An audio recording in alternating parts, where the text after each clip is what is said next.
kind of the way that your career has unfolded since leaving Avon, like Wisconsin to Louisville. How do you feel like it measured up to what you were thinking or hoping college would be?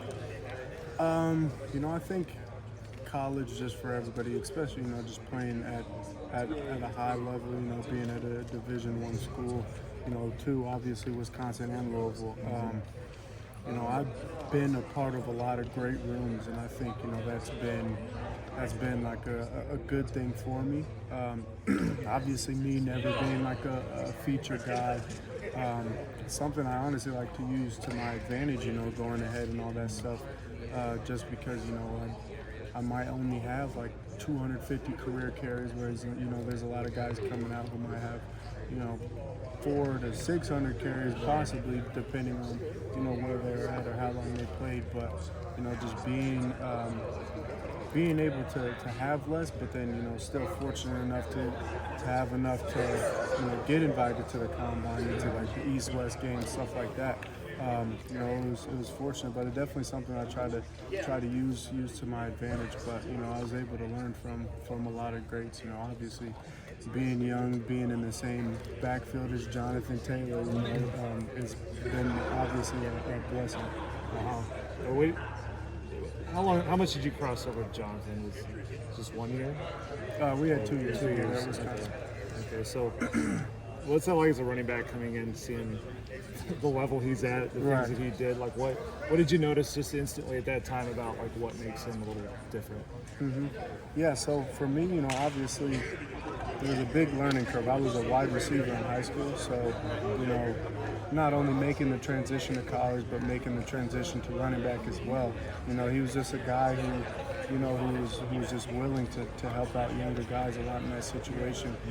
But I think he saw it as an opportunity for him. If he can teach it to a younger guy, that's just only going to help him, as far as mastering things like that. So, obviously he's a great player, but he's a humble dude. So, I've always kind of modeled my game after him, but, just like the type of person he is as well. He wasn't like a huge vocal leader at Wisconsin, but I mean, granted, he only spent 3 years there. He was still young, but he was a guy. Just actions spoke louder than words for him. But like I said, he was always willing to help out younger guys. So definitely was fortunate to have him as a mentor. Just as you've gotten to learn more running back since you got there with him. What do you remember about the way he played that you looked at as like that's pretty special for a running back to be able to do? We do get the numbers and stuff. Obviously just like his motor, like it was crazy. And then, I think why I model myself is just like his combination of size and speed. Like that was kind of his thing. But just how efficiently he moves, his ability to break tackles, a lot of those things I feel like kind of mirror like what I am, like a north-south, kind of one cut type guy. But obviously he was just able to do those things so well, which was amazing to see. Mm-hmm. Last one for me is just you transition to running back at a very interesting time for people to become running back. You just saw what Jonathan went through. Like, it's just kind of a weird time in the NFL. So, I guess what is the mixed emotions you have heading into the NFL or trying to become a running back? Figuring out what it takes to be a running back that teams want. Like, what do you think about just entering the NFL at this time at this position? Mm-hmm. Obviously it's a difficult thing. It's probably frustrating for most guys in our position, but we're just with kind of how like the NFL is changing and stuff like that, just making sure that I continue to add as much value as possible.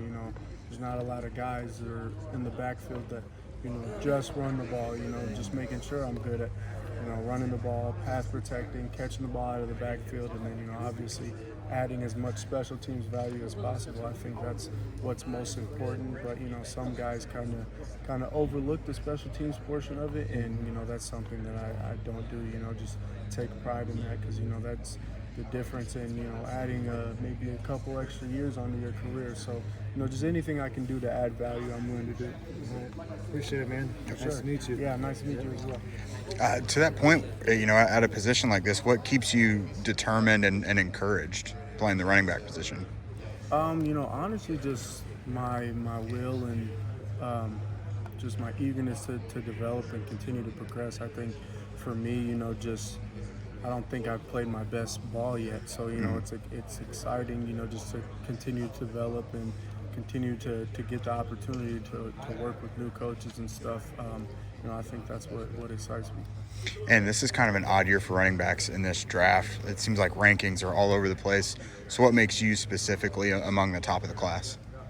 I think for me, like I was saying earlier, just combination of size and speed. I think not a lot of people expect it. You think once you get to like 220 pounds, you're like, he's probably just a short yardage goal line back. But being able to open up in the open field, I think it surprises most people. So I like to pride myself on that. Did your combine performance surprise you even, or did you know that was coming?